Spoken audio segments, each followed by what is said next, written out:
You check your phone 100 times a day, hundreds of followers, group chats, notifications, endless conversations. So why do you still feel alone? Maybe the loneliest version of you isn't the one sitting by yourself. Maybe it's the one constantly surrounded by people. Think about yesterday. You woke up and reached for your phone before your feet even touched the floor. You saw birthdays, vacation photos, couples laughing, friends hanging out, someone announcing a promotion, someone showing off a perfect morning routine. You kept scrolling. You liked a few posts. Maybe you even sent a meme to someone. And then you put your phone down. But something felt off, not because you had nobody, because somehow, despite being connected to everyone, you felt like you truly belong nowhere. Sound familiar? Here's the strange part. This isn't happening because you're weak, and it's definitely not because you're the only one. Millions of people are quietly asking themselves the exact same question. Why do I feel so lonely when I'm never actually alone? That's where things get interesting, because loneliness has almost nothing to do with the number of people in your life. Imagine you're at a crowded party.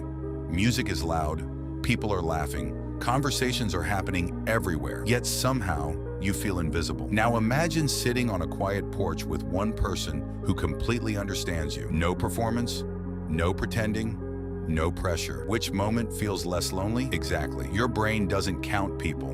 It measures connection. And those are two very different things. Here's something nobody tells you. Social media is incredibly good at giving you connection. It's terrible at giving you belonging. Every notification feels like a tiny reward. Every message gives your brain a little burst of excitement. But excitement isn't the same thing as emotional safety.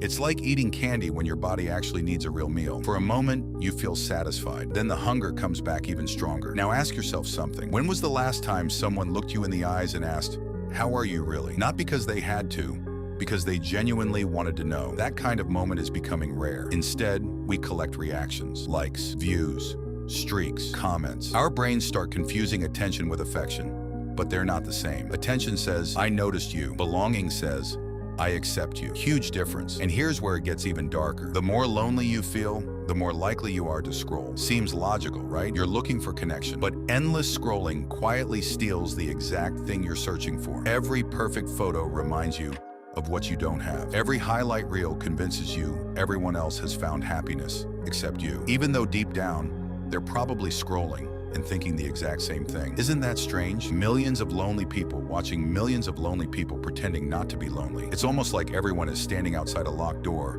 not realizing everyone else is holding the same key. Here's another twist. Loneliness isn't always about missing people. Sometimes it's about missing yourself. Think back to childhood. Remember when conversations lasted for hours? When friends knocked on your door without texting first? When silence didn't feel awkward? When you laughed so hard your stomach hurt? Those moments weren't perfect. They were real. Today, life moves faster. We answer emails while eating lunch, watch videos while brushing our teeth, listen to podcasts while driving. Even our free time is filled with noise. We've become experts at avoiding silence. But here's the problem. If you never sit quietly with yourself, how can anyone else truly know you? Real connection begins before another person enters the picture. It starts with honesty, not the version of you built for Instagram, not the version trying to impress coworkers, not the version pretending everything's fine, the real one, the one that's scared sometimes. The one that overthinks, the one that wants someone to simply understand. Here's something psychologists have noticed. People don't bond because they seem perfect. They bond because they allow themselves to be real. The conversation you almost didn't have, the truth you almost didn't say, the vulnerability you almost hid. Those moments build relationships. Not perfection. Perfection creates admiration. Imperfection creates belonging. Read that again, because it changes everything. Maybe your loneliness isn't asking for more followers. Maybe it's asking for one honest conversation. Maybe it isn't asking you to meet more people. Maybe it's asking you to stop hiding from the people already in your life. One text, one phone call, one coffee, one conversation without checking your phone every 30 seconds. Small moments.